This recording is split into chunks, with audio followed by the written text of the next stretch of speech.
Something they had to learn in medical school. But these days, knowing how to cope with a chemical weapons attack has become the new reality in Syria. These doctors from rebel-held territory are the first to receive this expanded training run by the World Health Organization. They're taught that once a chemical attack has taken place, they have to quickly remove the toxic agents and not contaminate themselves.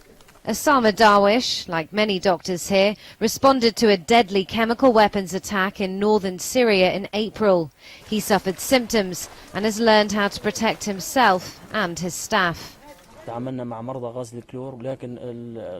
We had treated for chlorine, but the symptoms of chlorine are different to the symptoms we saw.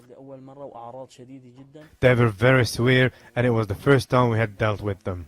The hospital wasn't prepared. We didn't have the equipment or the kits of the medical teams to protect themselves, and the teams were not prepared. The International Chemical Weapons Watchdog says the nerve agent sarin was used in the town of Khan Sheikhoun, where up to 100 people died.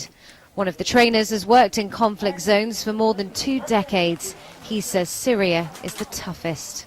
I can remember many situations. We as doctors, as surgeons inside Syria, when we see the severity of injuries, sometimes we cried. Really, we cried when we see such kind of injury. The Syrian government promised to give up their chemical weapons in 2013 and denies using banned toxins. The doctors will head back to Syria, armed with 1,000 medical kits. They fear chemical attacks will happen again, and next time they want to be prepared.